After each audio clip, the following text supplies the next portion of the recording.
We're going to talk about a brand new poll about 2024 and what voters are saying about President Biden. Nearly every day, there's a new story about President Biden in 2024, and just as often, there's a story about former President Trump likely running again. What those stories need to note is that many, many Americans, by some measures most Americans, want to move on. Most are not eager for a rematch. Detailed new polling by the New York Times and Siena College shows that only 50% of Republicans would vote for Trump if the primary were today. Ron DeSantis is number 2, though with 25% support, half as much as Trump.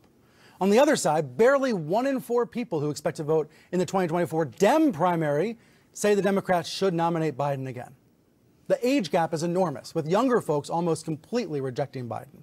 Now, if a rematch were on the ballot in 2024, some of the people polled said they would just stay home. But overall, Biden would still beat Trump 44% to 41%. That's not the big story, though. The big story, the one that we need to reflect in our news coverage, is that a whole lot of voters want to, quote, upend the system. They want structural change. They're fed up not just with President X, Y, or Z, but with the entire system. They've lost trust in it all. Lots of Republicans doubt their vote counts, in part because Trump has lied to them about that. Lots of Democrats doubt their vote matters, in part because Democratic leaders have let them down. What's going on is not about a political horse race. I know those are fun to cover. I know many media personalities have built their careers covering political horse races. But the story now is about whether to race horses at all. Many think the races are fixed. So news coverage as usual is not enough. Let's see what Bill Carter and Natasha Alford think. They're back here with me. So, Bill, brand new Fox News poll this morning. It shows basically mirroring the Times findings, showing only 3 in 10 respondents want Biden to run again. Only 4 in 10 want Trump to run again. Have you seen that before? Never, but I have to say it's rare to see a rematch anyway. That's sort of rare. I think it's happened 2 or 3 times in our history.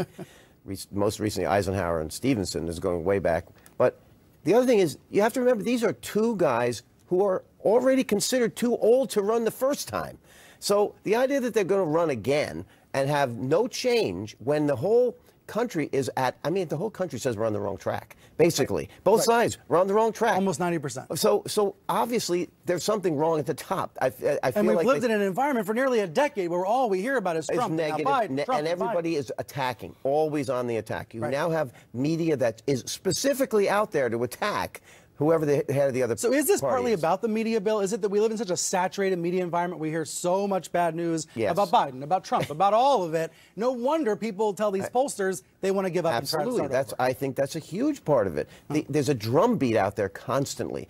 Everything's wrong. This is wrong. This isn't working. Abortion is either we have to celebrate or it's the worst thing that's ever happened. It's always this headbutting. And I think people want to live their lives. They don't want to have all of this negativity buried on them all the time. On the other hand, that's all they watch. They only watch channels they only watch generally channels that support their point of view, which is something Natasha said earlier.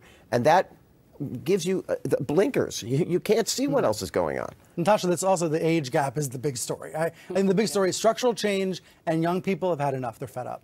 Well, for many young voters, Biden felt like a compromise to begin with. That it's not who they wanted. They were told this is who you have to rally around to fend off Trump, to fend off white supremacy, right? Because there's even more at stake than just an election. People's lives are impacted by who is in office and who that person empowers to feel like, they can behave whatever kind of way. Right. So he was a compromise candidate, but also who's the next generation, right? Who is the Democratic Party cultivating to be a leader for the next generation? Or is it just people who have said, I put my time in, and so I deserve my time now. Wait in line. Nobody wants to hear that anymore. Nobody wants to hear that. What's next? I think the media has to keep up with these shifting winds, this incredible desire for change. Not surprisingly, Bill, every poll shows inflation tops people's concerns. It's ahead of something like January 6th. We do know there's going to be a primetime hearing by the committee on Thursday. Seems like this is going to be the last hearing of this series, and then probably more in the fall.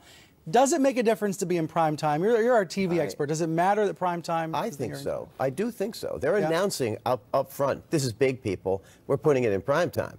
When the president would make a statement, if he made it in prime time, you knew it was bigger, right? I think the same thing is happening here. And they have basically laid this out like a TV show.